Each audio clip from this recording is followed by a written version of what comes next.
자, 여러분 안녕하십니까? 링컨 코세어입니다. 링컨 코세어를 리뷰한다고 하니까 링컨 코세어가 뭐야? 그런 차가 있어? 라는 말씀들을 해주시는 시청자분들이 대부분이셨고 제 지인분들도 마찬가지셨어요. 자, 그래서 오늘 링컨 코세어가 어떤 차인지, 그리고 동급 차종들과 비교를 했을 때 어떤 장점들, 그리고 또 어떤 단점들이 있는지, 네, 이런 것들을 한번 말씀드려보는 시간을 가져보는 것으로 하는 것으로 해볼까? 예. 자, 오늘 시작을 한번 해보겠습니다. 자, 일단 경쟁 차종이 어떤 것들이 있는지, 자, 갑니다. 일단 이 녀석은 5,700만 원이에요. 5,700만 원. 자, 이런 컴팩트 SUV 제네시스 포함해서 한번 쭉 말씀드려 볼게요. 얘 포함 총 5종인데, 자, 일단 링컨 코세어 있고요. 자, 그 다음 뭐 있죠? BMW의 X3가 있을 거고요. 그리고 제네시스에는 GV70가 있습니다. 자, 그리고 볼보의 XC60이 있죠. 자, 그리고 벤츠로 가면은 GLC가 있습니다. 자, 이렇게 해서 총 5종인데 가격부터 좀 얘기를 하고 넘어가자고요. 결국에 그 가격이 이 링컨 코세어가 가지고 있는 가장 큰 장점이기도 할 텐데, 이 나머지 차종들 같은 경우에는 엔진 트림, 옵션 트림이 다들 여러 가지인 차종들인데, 지금 이 녀석 같은 경우에는 한국에 가솔린 4기통 2000cc 터보 모델만 수입이 됩니다. 네, 트림도 옵션 같은 경우도 단일 트림으로 수입이 돼요. 그렇기 때문에 이 녀석과 경쟁 차종을 선별하는 데 있어서도 다 4기통 가솔린 터보 모델을 기준으로 선별을 했다라는 점, 미리 말씀을 드리고요. 자, 갑니다. GV70 같은 경우에는 옵션 트림이 굉장히 다양한데, 제가 추천드렸던 옵션 트림이 있습니다. 그게 바로 6,200만 원이었고, 6,200만 원을 기준으로 가겠습니다. GV70 같은 경우에는. 자, 그리고 X3 같은 경우에 20i X드라이브가 있습니다. 6,400만 원인데 한 400 정도 지금 할인이 된다고 해요. 근데 문제는 대기 기간이 한 6개월 정도 걸린다는 거.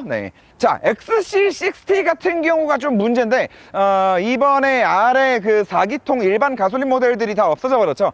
플러그인 하이브리드 T8 모델만 남아 있습니다. 그래서 가격이 좀 많이 올라갔죠. XC60 같은 경우에 인스크립션 모델을 기준으로 하면은 무려 8,300만 원. 당연한 얘기지만 볼보 아닙니까? 할인은 없습니다. 자, 그리고 GLC, GLC 같은 경우에도 2000cc, GLC 300, 2000cc 가솔린 4기통 모델 터보 모델을 기준으로 해서 가격이 7,800만 원. 할인은 한 300 정도 있는 것 같더라고요, 지금.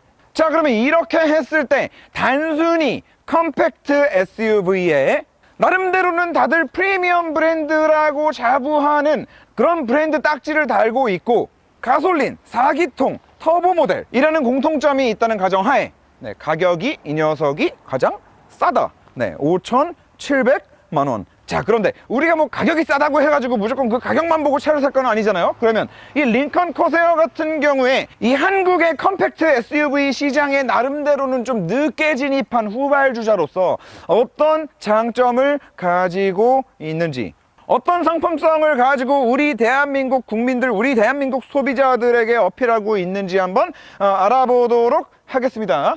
참고로 뭐 이렇게만 말씀드리면, 야, 너 또 뭐 링컨에서 돈 받았지라는 잼민이들이 막 또 와가지고 난리를 치겠지. 그래서 이 차주분으로 말씀드릴 것 같으면, 여러분들 그 휴대폰 사용하시다가 갑자기 휴대폰이 없어져서 이 안에 들어있는 소중한 사진, 연락처, 문자 메시지 이런 것들 날라가서 고생한 적 한두 번씩은 다들 있으실 거예요. 그런데 이 엄지손톱만한 이 조그만 녀석을 충전 포트 아무데나 그냥 중간에 갖다 이어 놓기만 하면, 그 사이에, 그리고 그 안에 SD카드 하나만 꽂아 놓으면 그 포트를 통해서 휴대폰을 충전할 때마다 별다르게 뭐 버튼 누르지 않아도 자동으로 그 메모리 카드에 내가 세팅해 놓은 것들만 백업이 된다.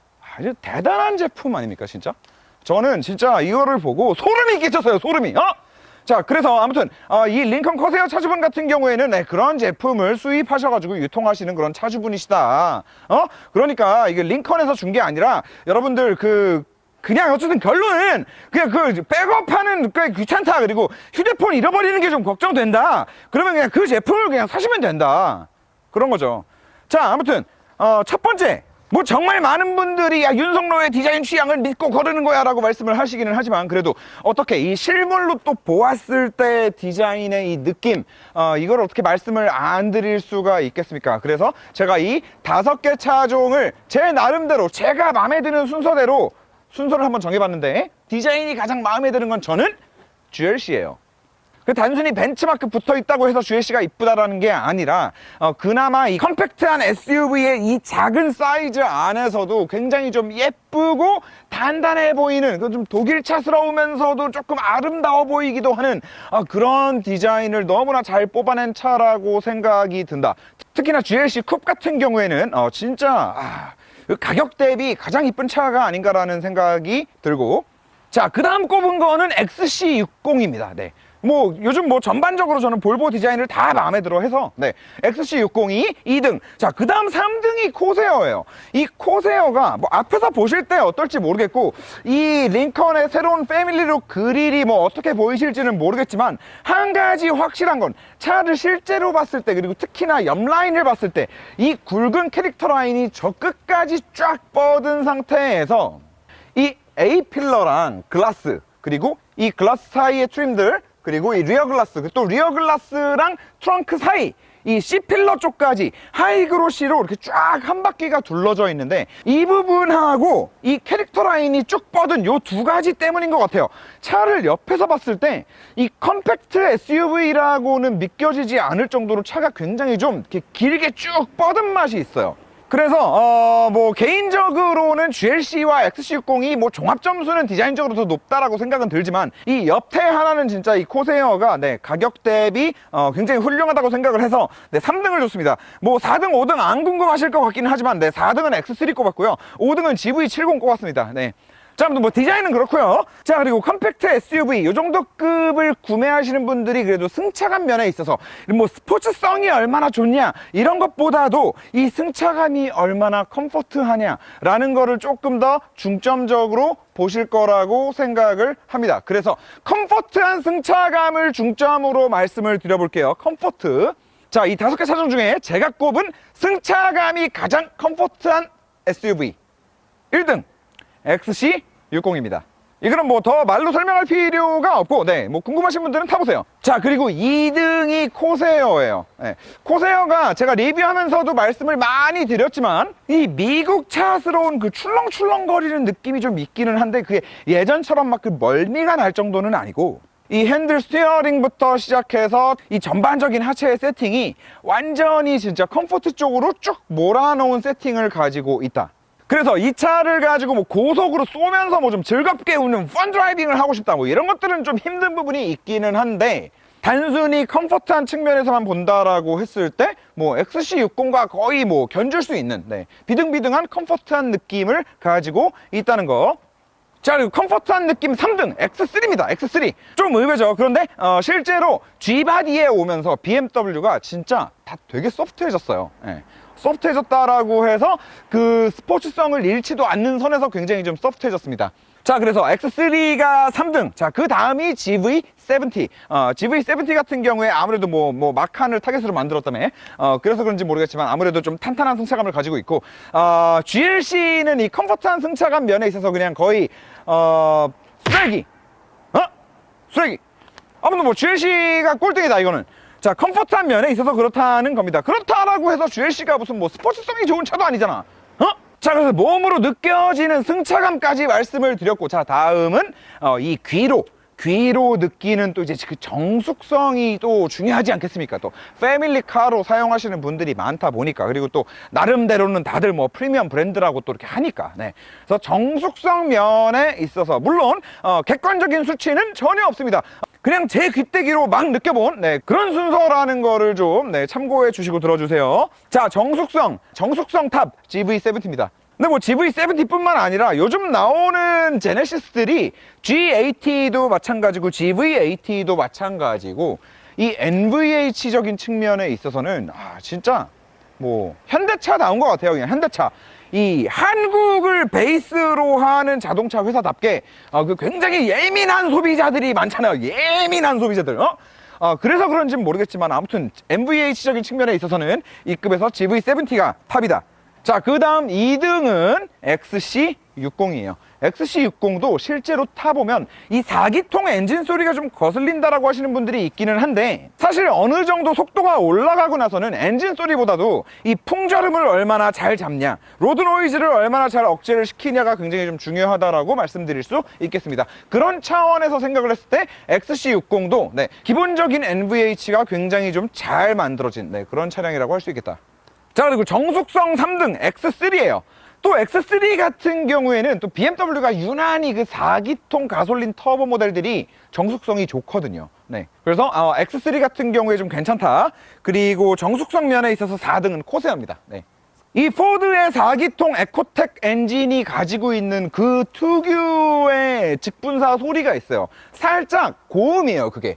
이렇게 저음으로 때리는 소리는 아닌데, 그 벤츠 4기통처럼 저음으로 막 디젤 소리 나는 것처럼 이렇게 저음으로 때리는 직분사 소리는 아닌데, 얘는 좀 하이톤이다. 그 하이톤이 아무래도 실내로 좀 들어온다. 그래서 그 소리가 좀 많이 거슬려서, 그리고 딱히 뭐 로드 노이즈를 잘 억제한다는 생각도 안 들고, 그래서 얘가 4등이고, 꼴찌는 그 대단한 삼각별의 이미지와는 걸맞지 않게, 이 5종은 누가 타보시더라도 정숙성, 이 소음면에 있어서는 누구나 다 그 GLC를 꼴등으로 점수를 쳐주시리라고 믿어 의심치 않습니다. 자, 그리고 이 5개 차종의 사이즈 있죠, 사이즈. 외관 사이즈. 그 많은 분들이 찾으시는, 야, 객관적인 리뷰를 해라. 외관 사이즈는 그 네이버 자동차 페이지에 들어가시면 굉장히 정확하게 미리 단위까지 틀리지 않고 나와 있습니다. 외관 사이즈는 네이버 자동차 페이지 가셔서 보시는 걸로 하고, 그럼 저희는 실내로 좀 들어가 볼까요? 자, 일단 실내로 탔는데, 타서 오디오부터 좀 짚고 넘어갈게요. 이 은근히 순정 오디오의 퀄리티가 또 차량을 구매하시는데 중요한 요소로 작용하는 분들이 꽤나 많더라고요. 자, 그래서 오디오부터 말씀을 드리면, 여러분들 다 예상하셨죠? 당연히 이거는 XC60이 탑이에요. 이거 원탑이다. 제가 항상 말씀드리지만 그 차 오디오가 정말 중요한 게, 뭐 스피커가 몇 개가 들어갔다, 뭐 출력이 뭐 몇 와트다, 뭐 이런 게 중요한 게 아니야. 대표적으로 S63AMG에 들어가 있는 그 화려한 보마이스터 같은 것도 실제로 들어보면은 좀 귀가 피곤해서 잘 못 듣는단 말이에요. 물론 제 기준이지만. 그래서 그런 차원에서 제가 오디오를 봤을 때 굉장히 좀 중요한 건, 일단 딱 들었을 때 이 보컬을 듣는다 그러면은, 여자 보컬이면은 그 여자 보컬의 목소리가 귀에 진짜 딱 때려 박혀야 돼요. 그리고 앞에 이 스테이지가 좀 딱 구성이 돼야 돼요. 스테이지가.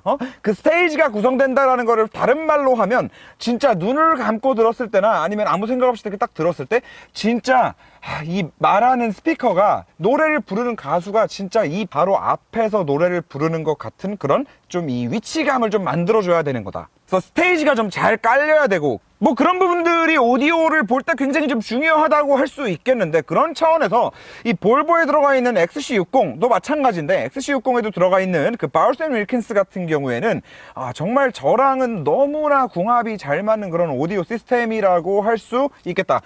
제가 링컨 내비게이터 리뷰를 하면서도 말씀을 드렸었는데, 이 링컨에서 사용하는 이 레벨 같은 경우도 꽤나 링컨에서 좀 비싼 시스템을 잘 서로 조율해서 탑재하고 있는 게 아닌가라는 생각이 들어요. 그리고 너무 다행인 거는 이 아래급, 완전 막내 동생이라고 할 수 있는 코세어에도 꽤나 마음에 드는 구성을 갖추고 있는 레벨 오디오 시스템이 들어와 있다. 그래서 얘가 2등.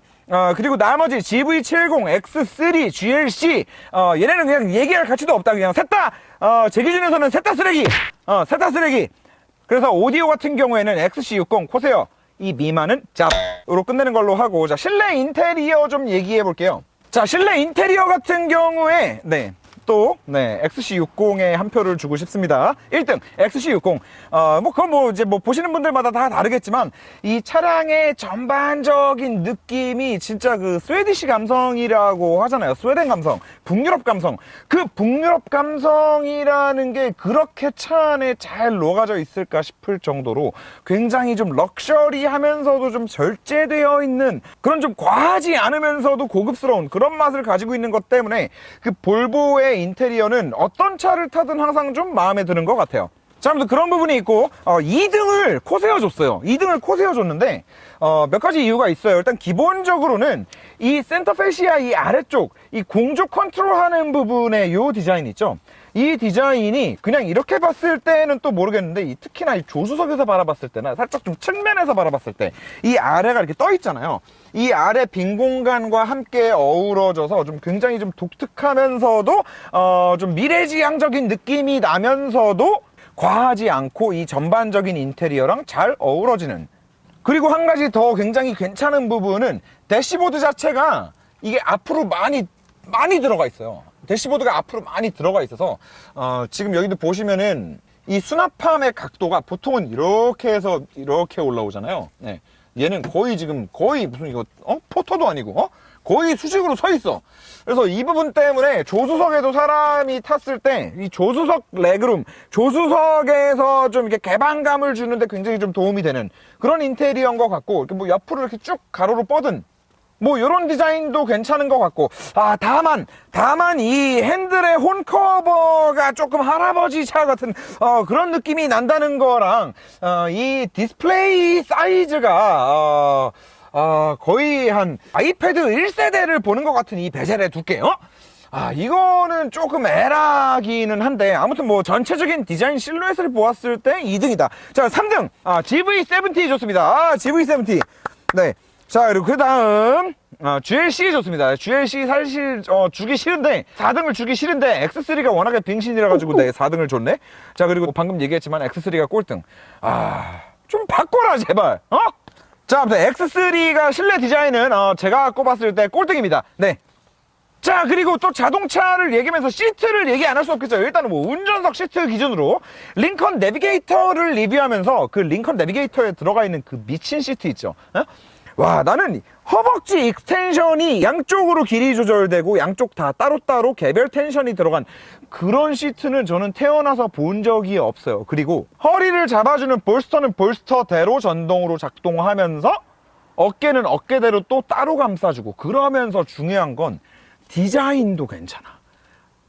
물론 이런 기능적인 것만 봤을 때 뭐 AMG나 M에 들어가 있는 시트들도 다 그 정도 착좌감과 기능들은 가지고 있기는 합니다. 그런데 걔네는 솔직히 좀 이렇게 뚱뚱하잖아요. 근데 얇으면서도 얇은 안에 이런 기능들을 넣어서 만든다라는 거는 정말 대단한 것 같습니다. 자, 그렇기는 한데 아쉽게도 이 코세오에는 지금 한국에 수입되는 모델은 그 시트가 들어가 있지는 않고, 그 녀석의 하나 이제 낮은 버전 있죠. 하지만 디자인 레이아웃은 그거랑 비슷한 레이아웃을 가지고 있기는 해요.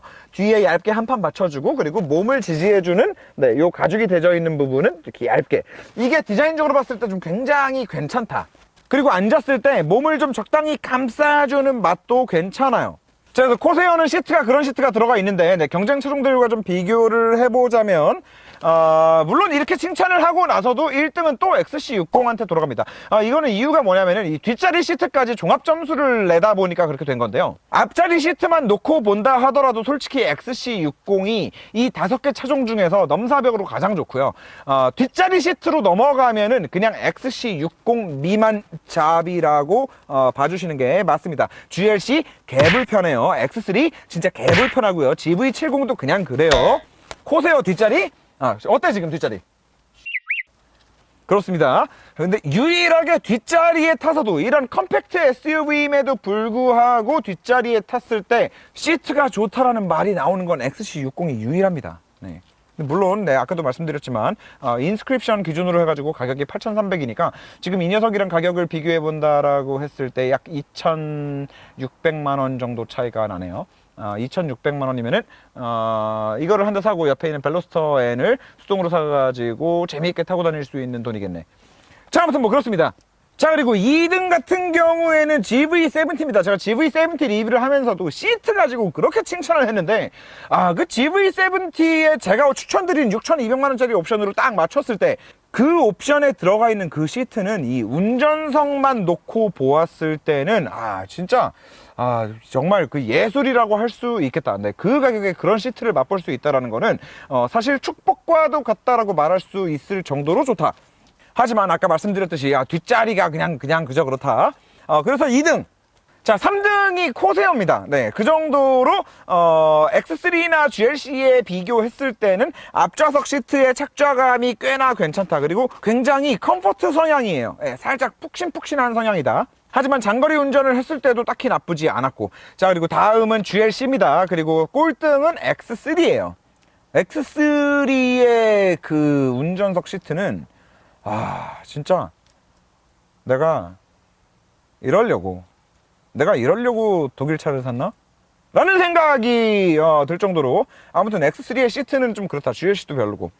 자, 그리고 의외로 코세어가 1등인 게 하나 있는데요. 이 HUD예요, HUD. 이 코세어에 들어가 있는 HUD가 그 링컨 내비게이터, 그 1억이 한참 넘어가는 그 차량에 들어가 있는 HUD랑 같은 HUD가 들어가 있는데, 유리에 투영시켰을 때 유리에 좀 선명하면서도 자연스럽게 스며들게 하는 그 능력도 굉장히 괜찮고요. 이게 굉장히 와이드해요. 사이즈 자체도 굉장히 크고, 그리고 뭐 별거 아닐 수 있지만 턴 시그널도 함께 표기가 되고, 그래서 뭐 이런 좀 종합적인 부분들 때문에 물론 이 HUD가 볼보의 HUD처럼 그 프레임 레이트까지 좋지는 않지만 굉장히 좀 직관적으로 사이즈가 크고 디자인적으로도 괜찮다라는 부분에 있어서 네, HUD를 1등을 주고 싶어요. 네, 다음으로 HUD 2등은 네, 그 HUD의 강자 딱 정해져 있잖아요, 원래 BMW. 그래서 2등은 X3를 좀 주고 싶고요. 자, 3등. 진짜 그 HUD에서도 미친 프레임 레이트를 보여주는 XC60가 3등이라고 할 수 있겠고, GV70도 사실 이 내용적인 측면에서는 굉장히 좀 알차거든요. 또 현대기아 차만큼 이 순정 내비게이션을 잘 사용할 수 있는 차가 없을 뿐더러 이 순정 내비게이션을 사용했을 때 HUD의 이 방향 정보까지 다 완벽하게 표시가 된다라는 거는 굉장히 좀 긍정적인 부분일 수 있겠으나 현대 HUD는 아직 이 좀 시인성이나 깔끔한 맛을 훨씬 더 좀 다듬어야 된다라는 생각이 듭니다. 자, 꼴등은 GLC예요. 자, 실내에서 말씀드릴 수 있는 마지막으로 이 방금 코세어가 1등한 게 하나 있으니까 또 꼴등을 한번 좀 해줘야겠죠. 꼴등. 이거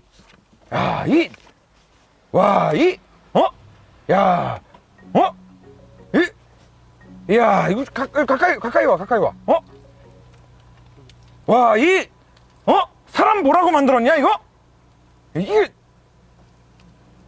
이건 진짜, 이건 심해도 너무 심했다. 이거는 심해도 너무 심했다라고 할 수 있겠다. 다시 말해서 이 인포테인먼트 시스템과 관련된 이 내용, 이 안에 컨텐츠들과 화질, 터치감, 이 모든 것들을 종합적으로 했을 때 이 새끼가 꼴등이다. 이거는 솔직히 꼴등도 아니고 그냥 아예 그냥 경기에 참여하지도 못하게 하고 싶어. 얘는 그냥 여기에 지금 낄 자격 미달이다. 이거는 좀 문제가 있다. 그리고 이 인포테인먼트와 관련된 이 컨텐츠, 이 디스플레이의 화질, 터치감 부분에 있어서 탑은 네, GV70입니다. 그리고 2등 X3죠. 수입차임에도 불구하고 순정 내비게이션을 쓸만할 정도의, 그리고 그 UI가 사실 굉장히 고급스러우면서도 반응도 빠르면서도 구성도 굉장히 깔끔하고 직관적이죠. 그래서 X3가 2등, 3등이 XC60이에요. XC60이 터치감은 굉장히 좋고, 그 디자인적으로, 심미적으로는 좋을지 모르겠는데, 이 위아래로 긴 비율의 디스플레이가, 사실 그렇게 막 좋지는 않아요. 네, 터치감은 좋은데.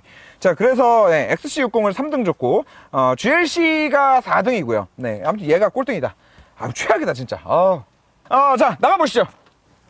자, 여러분 마무리해 보도록 하겠습니다. 자, 그런데 그 이전에 어쨌든 자동차다 보니까 이 파워트레인에 대해서도 또 이 점수를 안 매기고 넘어갈 수가 없어요. 그래서 파워트레인 점수를 한번 좀 매겨보면 자, 파워트레인 X3를 1등을 주려고 합니다.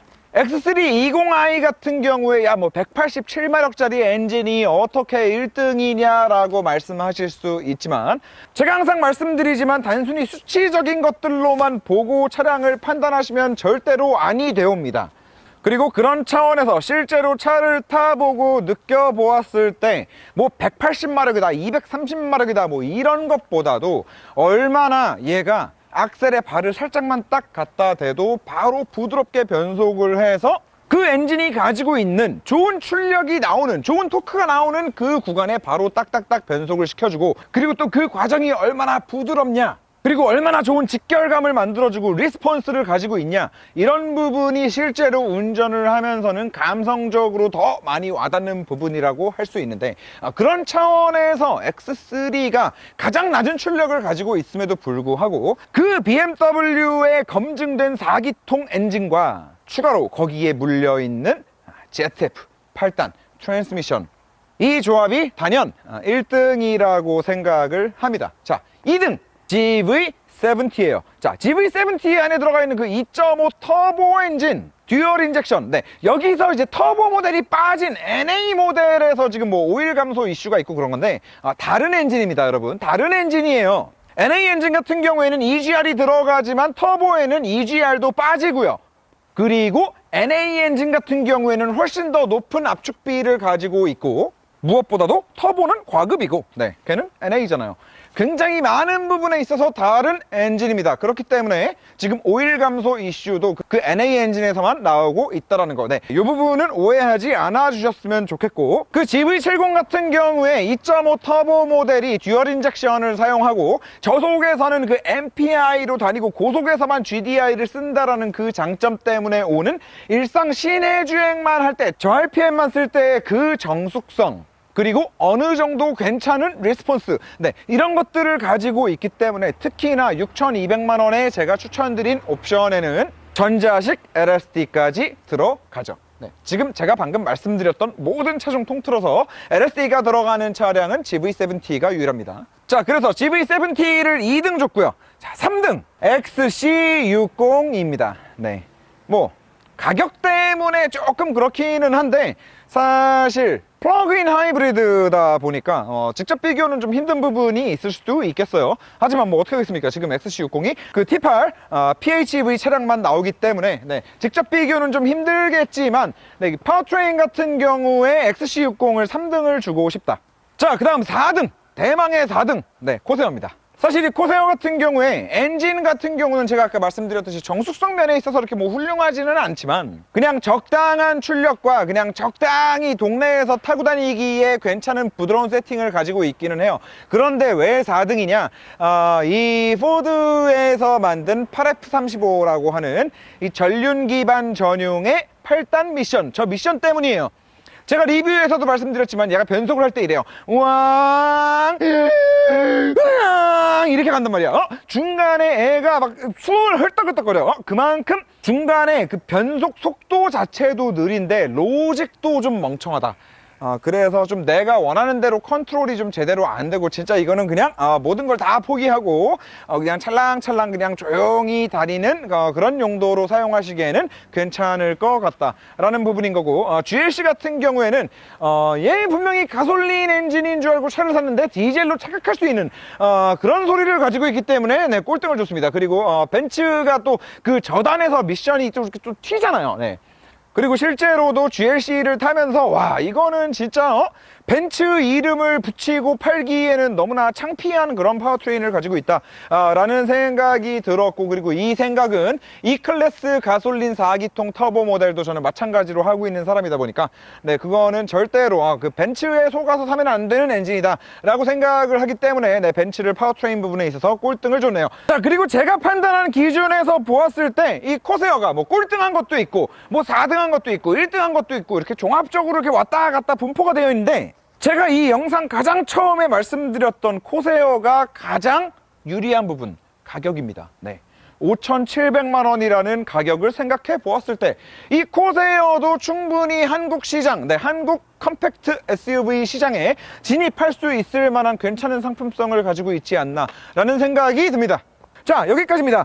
제가 꼴리는 대로 말씀을 드려봤는데, 여러분들 차는 무조건 본인이 그냥 꼴리는 대로 사시면 됩니다. 제가 방금 드린 말씀은 그냥 참고 자료로, 저 새끼는 그런 걸 느꼈구나, 그럼 나도 한번 느껴볼까 정도로만 생각을 하시면 될 것 같고, 차는 본인이 꼴리는 대로, 자, 꼴리는 대로 차를 구매하러 가시면 되겠습니다. 끝!